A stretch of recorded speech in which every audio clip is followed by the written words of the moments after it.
banget nih buat teman-teman sekalian. Nah, mungkin kalau selama ini dengar soal lebah, kebayangnya pasti soal madu ya. Tapi sebenarnya lebah itu juga punya banyak banget produk-produk lainnya yang dihasilkan, mulai dari propolis dan lain-lain. Nah, salah satunya nih, waktu itu aku pernah berkunjung ke petani madu yang ada di Kediri. Dan sayangnya kalau aku dengerin ceritanya ya, banyak petani-petani madu itu yang melakukan kecurangan. Nah, kayak apa sih kecurangan yang mereka lakukan? Kadang itu ada nggak musim nektar dan harus lebahnya diberikan makan gula. Nah, lebah yang diberikan gula ini sebenarnya hasil madunya nggak layak untuk dijual. Tapi sayangnya banyak petani-petani madu yang curang dan akhirnya tetap jual madu ini. Tentunya ini nggak baik banget ya, apalagi buat teman-teman yang mungkin memang mau mengurai gula, jadi berpindah ke madu, tapi pada akhirnya tetap mendapatkan kandungan gula itu. Nah, tapi di sini yang punya solusinya, karena teman-teman sebenarnya bisa mulai untuk ternak madu sendiri di rumah. Mungkin kita nggak pernah kebayang ya, gimana ya cara ternak madu di rumah, gimana merawatnya, apalagi kalau misalnya teman-teman ada kerjaan, mungkin wah nggak bisa nih kayaknya merawat.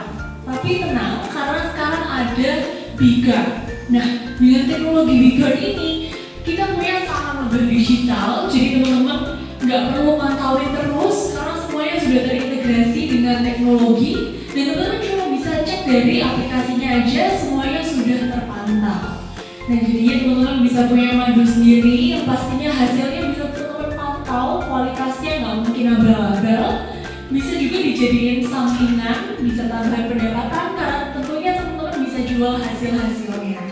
Nah, jadi buat teman-teman yang mungkin penasaran mau tanya-tanya lebih lanjut, boleh aja cek di Instagram kita. Nanti kita bisa berdiskusi lebih lanjut. Nah, mungkin sekian yang bisa aku sampaikan. Mohon maaf jika ada salah kata dan terima kasih. Sampai jumpa di lain kesempatan. Thank you.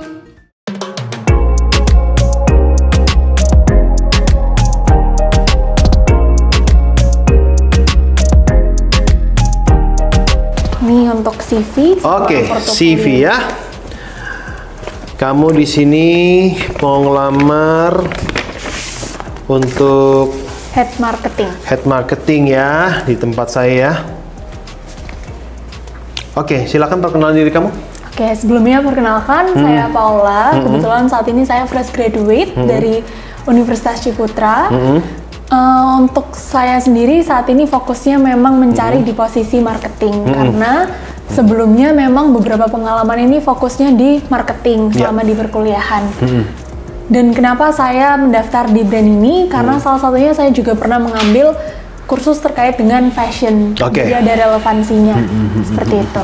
Oke, menurut kamu kalau misalkan kita bicara tentang fashion, apa yang saat ini lagi menarik untuk ditawarkan kepada masyarakat pada umumnya? Oke, kalau yang saya lihat sendiri ya sebenarnya soal fashion ini soal sustainable fashion, yang timeless gitu. Mungkin bisa tetap modelnya itu unik, tapi bisa dipadukan dengan banyak gitu. Jadi misalnya satu baju bisa dipakai dengan outer yang berbeda, dengan bawahan yang berbeda. Jadi beli satu ini cukup untuk banyak kesempatan seperti itu. Oke. Bagaimana pendapat kamu tentang orang-orang yang rata-rata saat ini lebih memilih untuk sewa daripada beli baju? Oke, sebenarnya kalau ini dari segi cost juga ya, karena kalau misalnya sewa, kalau dihitung-hitung pasti dengan cost ini biayanya beda jauh. Yes. Seperti itu. Berarti kamu merasa bahwa tetap orang harus beli baju untuk mereka bisa dapat performance yang maksimal ya. Bagaimana dengan gaya sekarang cewek-cewek yang tidak suka menggunakan baju yang sama, apalagi kalau mereka sudah upload di Instagram? Oke, nah ini salah satu yang tadi saya mention. Jadi saya ingin mengusung di fashion ini, walaupun kita menggunakan satu baju yang sama, kita bisa memadukan dengan aksesoris yang berbeda, atau mungkin outernya beda, bawahannya beda, jadi nggak kelihatan exactly sama gitu. Jadi mau di-post lagi di Instagram juga nggak masalah. Oke, contoh kita bicara sekarang dress yang misalkan kamu pakai. Kira-kira kamu bisa kombinasikan dress ini dengan apa? Saat kamu harus bercerita sebagai tim leader dan menyatakan bahwa ide kamu ini tetap bisa diterima sama masyarakat dan teman-teman marketing ini bisa jualan seperti konsep yang kamu ceritain. Oke. misalnya ini dress biasa ya. Saya sih pinginnya kalau baju-baju seperti ini itu sebenarnya dari desain awalnya memang didesain untuk bisa didesain untuk bisa macam-macam. Jadi misalnya mau di model Sabrina bisa, kemudian bisa diberikan halter, atau mungkin bisa ditambahkan belt, seperti itu. Sehingga dari awal kita tahu bahwa desain ini tidak hanya untuk jenis pakaian yang dimaksud, tapi dia bisa dibuat model-model sejak awal. Benar. Seberapa yakin kamu bahwa dengan model ini membuat perusahaan kita mendapatkan revenue yang lebih tinggi? Kalau menurut saya sendiri, saya sangat yakin karena kalau melihat ekonomi belakangan ini sebenarnya kan daya beli dari masyarakat itu cukup turun ya. Jadi kita bakal bisa pakai ini buat campaign dan sekarang juga masyarakat udah lebih aware sama isu-isu lingkungan. Jadi kita juga bisa manfaatin itu supaya mereka itu tertarik dengan desain-desain yang seperti ini. Baik, sekarang saya tanya, kalau misalkan kamu tahu bahwa ide kamu itu menarik dan bisa memberikan revenue, kira-kira hook atau highlight apa yang bisa kamu sampaikan yang membuat ide kamu ini bisa diterima? Mungkin kamu punya sebuah slogan atau hal-hal yang membuat orang ingat bahwa yang namanya baju itu tidak harus malu untuk posting lagi, atau kita tidak boleh ragu-ragu untuk posting baju yang sama asal aksesorisnya ditambahkan, asal gayanya juga diubah.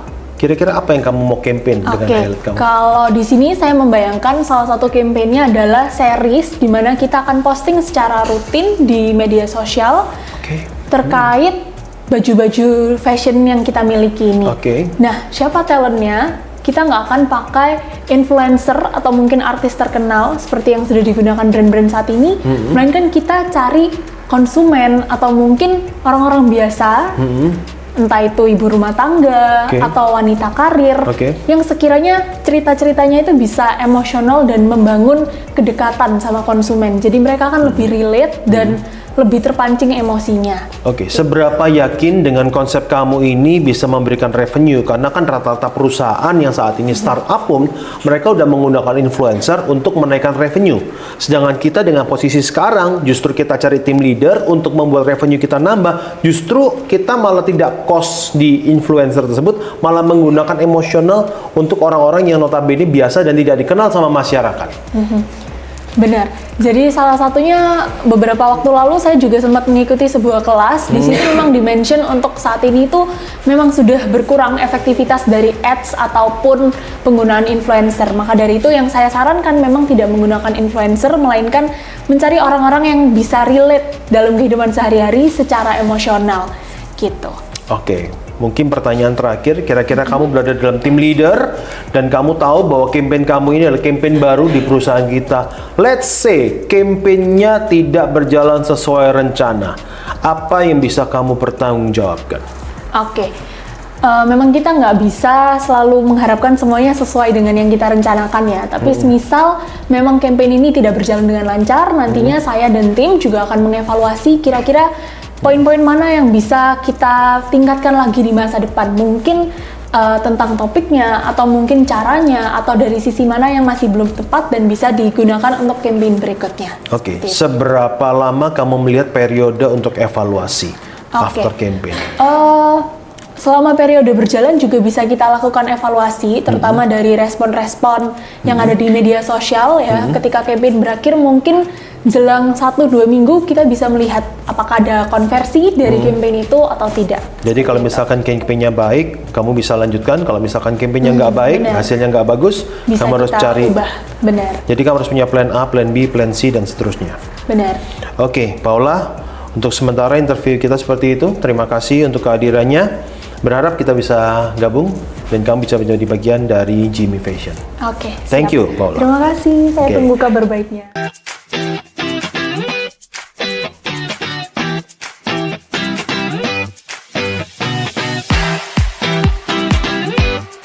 Selamat siang teman-teman sekalian dan juga Bapak Ibu yang telah hadir di acara pada hari ini. Sebelumnya perkenalkan, aku Paula. Nah, aku mau sharing-sharing tentang suatu hal yang sebenarnya sepele, tapi seringkali kita itu nggak meduliin itu gitu. Yaitu minum air. Karena air itu mungkin sesuatu yang murah ya, gampang dijangkau, di mana-mana ada, tapi jatuhnya kita seringkali menyepelekan itu. Mungkin kita sibuk, terus kita nggak minum sampai kita bener-bener ngerasa haus baru kita minum. Padahal itu udah bener-bener sinyal banget kalau misalnya kita udah sampai merasakan haus.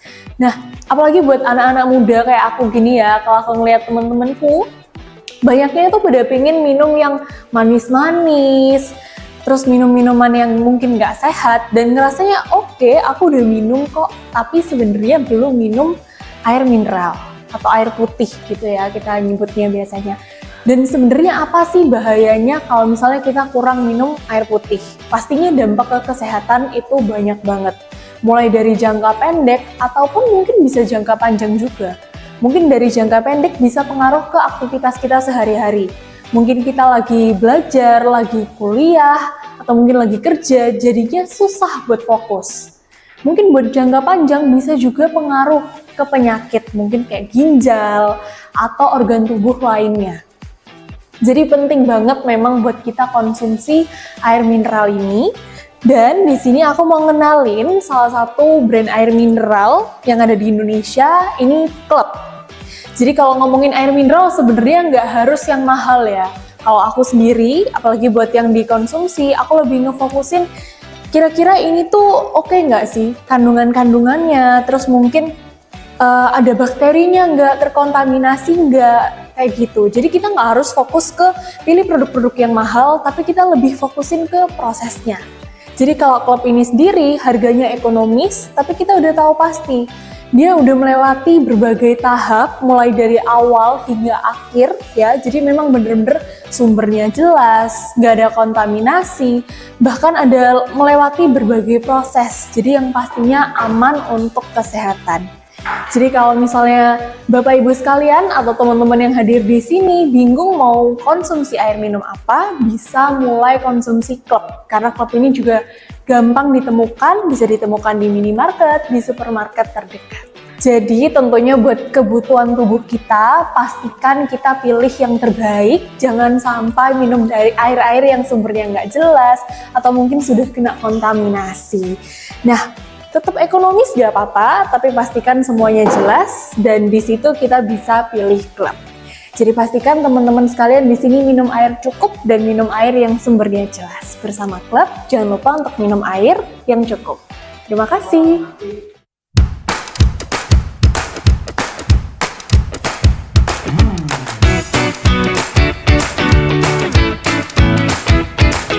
Oke, saya nggak menyangka hari ini bakal seramai ini di acara kita pada hari ini. Tentunya luar biasa sekali teman-teman, karena biasanya yang lain weekend mungkin menghabiskan waktunya ini jalan-jalan sama teman, nongkrong-nongkrong, rebahan di rumah, nonton Netflix. Tapi teman-teman di sini mau loh luangin waktunya untuk ikut kegiatan kita pada hari ini. Jadi boleh nih teman-teman yang ada di sini tepuk tangan buat dirinya masing-masing sudah berusaha buat tenaga hari ini ngikutin materinya, walaupun mungkin materinya berat banget ya hari ini. Nah, sebelum saya mengakhiri ya sesi pada hari ini, ada satu cerita menarik. Ketika tadi saya berangkat ke sini, waktu di lampu merah saya nunggu, oh di lampu merah itu ada burung. Dan saya keinget satu cerita yang menarik sekali, yang mungkin teman-teman ada yang pernah dengar juga soal cerita ini. Jadi di sebuah pedesaan yang tenang, ada seorang peternak. Jadi memang dia fokusnya ini berternak ayam. Peternakannya besar sekali. Jadi di sana memang jumlah telurnya itu sangat banyak. Salah satunya ada satu telur ini yang unik sekali. Kalau biasanya kita lihat telur ayam itu segini, warnanya mungkin kecoklatan. Telurnya ini warnanya sedikit berbeda.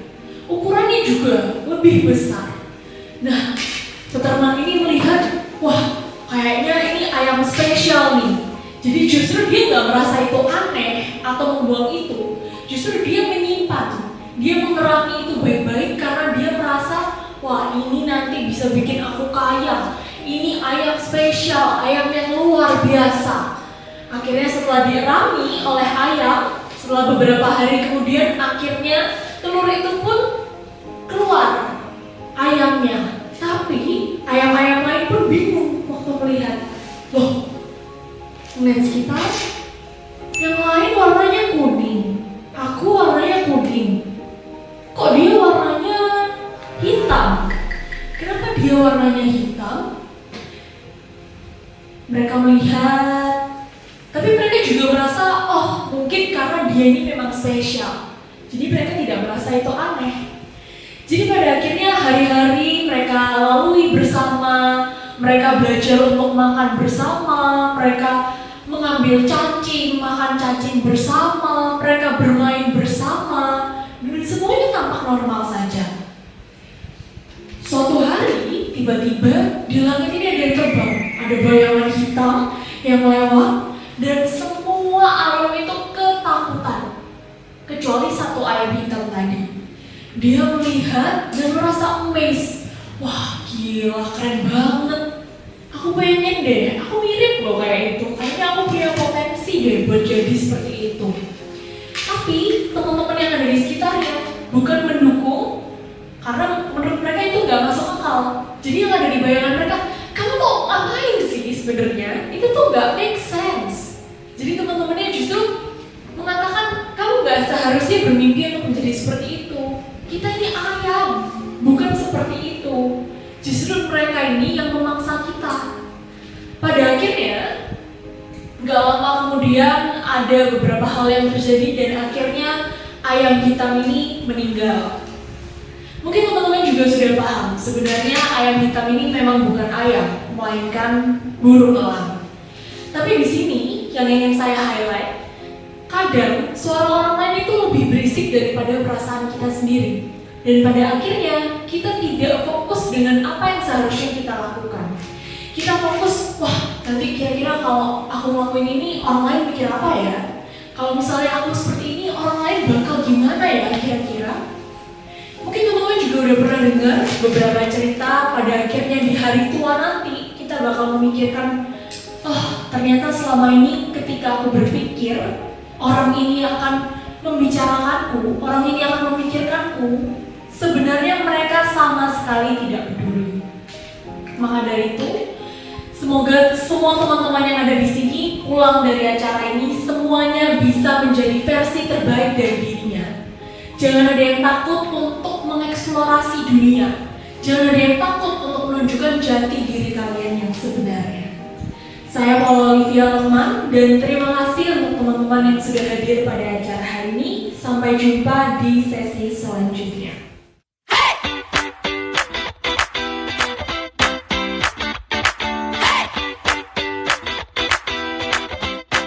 Oke, selamat pagi teman-teman semuanya. Di sini ada yang nggak main sosial media mungkin? Hampir semuanya main ya. Jurnal itu juga mengatakan 97% dari mahasiswa itu memang pengguna aktif dari media sosial. Nah, perkenalkan saya sendiri juga mahasiswa saat ini, saya Paula Olivia, dan saya juga termasuk salah satu pengguna aktif dari media sosial. Nah, sebenarnya kalau kita lihat media sosial saat ini, sebenarnya banyak sekali dampak-dampak positif yang bisa kita rasakan. Mungkin yang dulu prosesnya ribet, nyari itu susah, sekarang semua akses informasi bisa kita dapatkan dengan mudah. Mungkin dulu yang tahapannya itu panjang, sekarang bisa dipersingkat dengan adanya media sosial dan juga teknologi digital. Tapi, nggak bisa kita pungkiri ada dampak-dampak negatifnya juga. Mungkin kita jadi kecanduan, kemudian kita jadi kita kekurangan kemampuan untuk berpikir karena kita terlalu mengandalkan AI atau terlalu mengandalkan teknologi yang ada, jadi akhirnya kita kurang bisa berpikir. Nah, dampak-dampaknya tidak berhenti di situ saja karena dampaknya bisa berkepanjangan efeknya. Bisa ke kesehatan, bisa kita ngerasa cemas, mungkin juga pengaruh ke kesehatan mental kita, dan juga kemampuan kita untuk berpikir pastinya bisa menurun. Nah, pastinya untuk mengatasi itu, kita harus bisa untuk mengendalikan diri kita. Gimana sih caranya agar kita tidak kecanduan media sosial? Tentunya kontrolnya ada di diri kita. Tapi kita bisa mulai dari berbagai hal. Mungkin yang pertama, kita bisa batasi jam penggunaannya. Karena di handphone kita, zaman sekarang ini semuanya sudah ada fitur time limit. Atau teman-teman juga bisa atur sesuai dengan kebutuhan teman-teman. Misalnya nih, Oke, nanti jam 2 sampai jam 3 aku bakal pakai buat cari informasi tentang apa.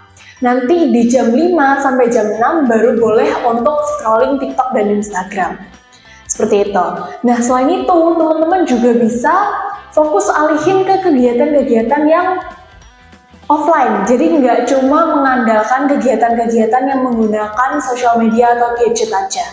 Bisa cari hobi baru, pengalaman baru, supaya teman-teman juga tetap ada interaksi. Gitu.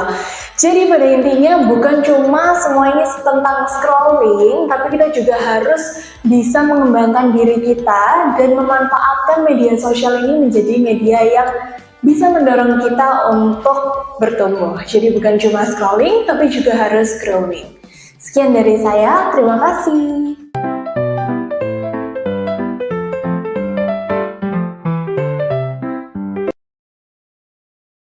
Oke teman-teman sekalian, sebelumnya aku ucapin terima kasih banget buat teman-teman semua yang sudah hadir pada acara hari ini. Ngomong-ngomong, sebelum mulai aku mau sharing-sharing dikit soal buku yang baru aja aku baca minggu lalu. Nah, minggu lalu itu aku nemu buku menarik banget. Di situ bahas soal kita tuh ternyata bisa lebih awet muda, bisa panjang umur kalau kita rajin olahraga, rajin gerak. Nah, siapa teman-teman di sini yang mau panjang umur? Saya. Oke, pasti semuanya mau ya panjang umur. Nah, sebelum mulai boleh nih teman-teman dibantu bangkit berdiri. Kita gerak-gerak dulu sedikit supaya panjang umur, supaya semangat ngikutin kegiatan pada hari ini. Oke teman-teman, boleh hadap ke sebelah kanan ya, boleh hadap ke sebelah kanan. Boleh dipegang pundak temannya pakai tangan sebelah kanan. Oke, nah boleh ditepuk-tepuk temannya sambil dikatakan semangat ya hari ini. Oke, kita coba ya, sudah siap? Siap. Siap, oke, 3, 2, 1. Semangat ya hari ini. Terus jangan lupa kita ingetin juga, jangan lupa matiin HP-nya. Oke, 3, 2, 1. Jangan lupa matiin HP-nya. Oke, luar biasa banget. Tepuk tangan dulu buat teman-teman semuanya. Boleh duduk dan kita akan memulai sesi kita pada hari ini.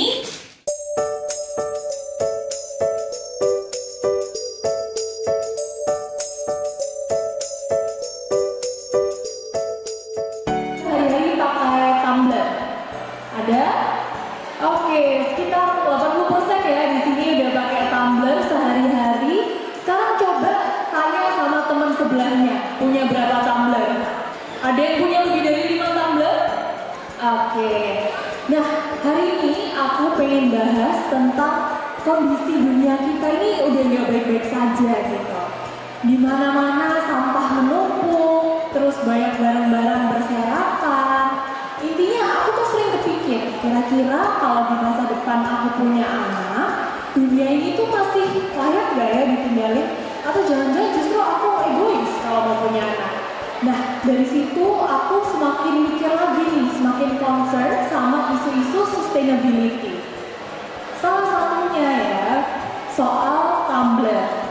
Sebelumnya perkenalkan dulu, aku Paula Olivia, dan sekali lagi aku mau ngucapin terima kasih banyak kepada teman-teman sekalian yang sudah mempercayakan aku sebagai pembicara di acara sustainability hari ini.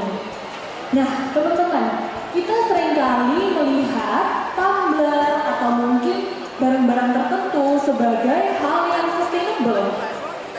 Kita merasa kita sudah mengurangi sampah plastik dengan menggunakan tumbler. Tapi pernah nggak sih kepikir kalau sustainability ini bukan sekedar hal yang positif aja, tapi malah jadi konsumerisme. Bukan sekedar untuk value mengurangi sampah, tapi malah jadi gaya hidup dan tren.